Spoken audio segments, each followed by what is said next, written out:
আমার শ্বশুর প্রতি রাতে গ্রামের কুমারী মেয়েদেরকে একা একা ছাদে নিয়ে কি যেন করতো। 1 ঘন্টা পর সেই মেয়েরা খুশি হয়ে বাসায় চলে যেত, আর পরের দিন ওই মেয়েদের ভালো একটা জায়গায় বিয়েও হতো। কিন্তু সকালবেলা আমার শ্বশুরের মনটা কেন জানি না খারাপ হয়ে যেত। একদিন এই রহস্য জানার জন্য আমি আগে থেকে ছাদে লুকিয়ে রইলাম। তারপর সেখানে আমি যেটা দেখলাম, যে কেউ দেখে অজ্ঞান হয়ে যেত। সেখানেই দেখলাম আমার শ্বশুর আর ওই মেয়েটা। আমার নাম শিল্পা। আমার কলেজে পড়া অবস্থাতেই আমার বিয়ে হয়ে যায়। আমার বাবা ছিল না, 2 পরিবারের মত দিয়েই আমাদের বিয়েটা সম্পন্ন হয়। আমার শ্বশুর বাড়িতে তেমন কেউ ছিল না, শুধু শ্বশুর, শাশুড়ি আর একজন ননদ ছিল।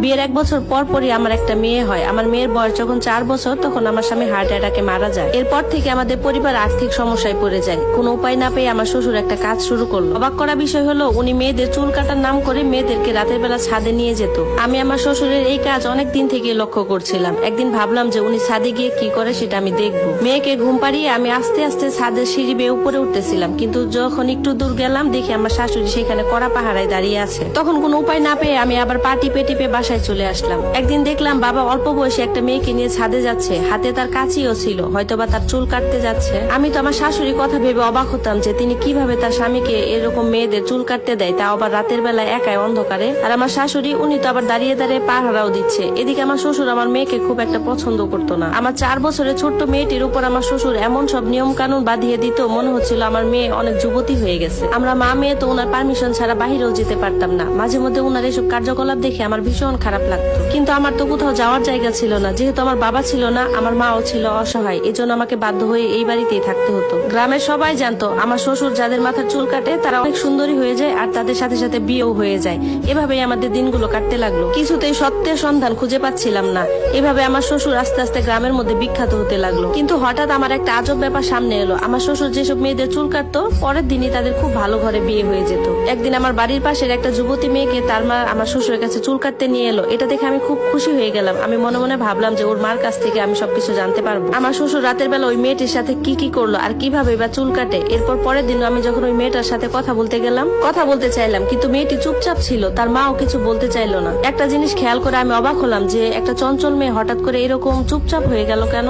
বাড়িতে এসে আমার মনের মধ্যে অনেকগুলো প্রশ্ন ঘুরপাক খেতে লাগলো। আমার স্বামীর মৃত্যুর পর আমার শাশুড়ি আমার জন্য অনেকগুলো বিয়ের প্রস্তাব এনেছিল, আমি সাথে সাথে না করে দিতাম। এই জন্য আমার শাশুড়ি আমাকে অনেক কথা শোনায়।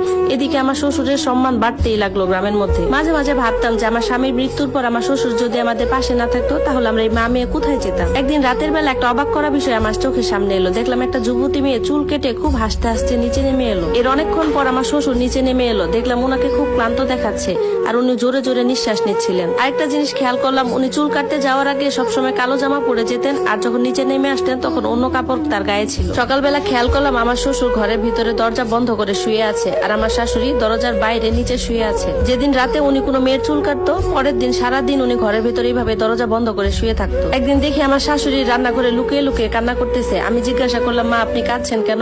উনি তখন চোখের পানি মুছতে মুছতে বলল, না না কাঁদবো কেন।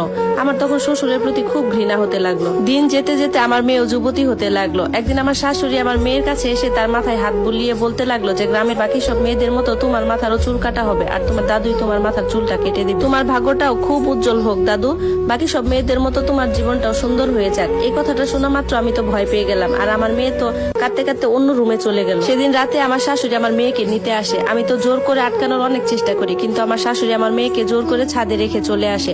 আমি তো চিৎকার করে কান্না করি। তখন আমার শাশুড়ি আমার দিকে চোখ রাঙিয়ে বলল, কান্না করে কোনো লাভ নেই, তোমার মেয়ের যদি ভালো করে বিয়ে হয় তাহলে তোমার স্বামীর আত্মা শান্তি হবে। কিছুক্ষণ পর আমার মেয়ে এসে আমাকে জড়িয়ে ধরে কান্না করতে লাগলো। আমি তো ওকে দেখে অবাক হলাম। ওর মাথার দিকে তাকিয়ে দেখলাম ওর চুলটা কাটা হয়নি। আমি তাকে অবাক হয়ে জিজ্ঞাসা করলাম, কি হয়েছে মা, দাদু তোমার সাথে কি করেছে? মেয়ে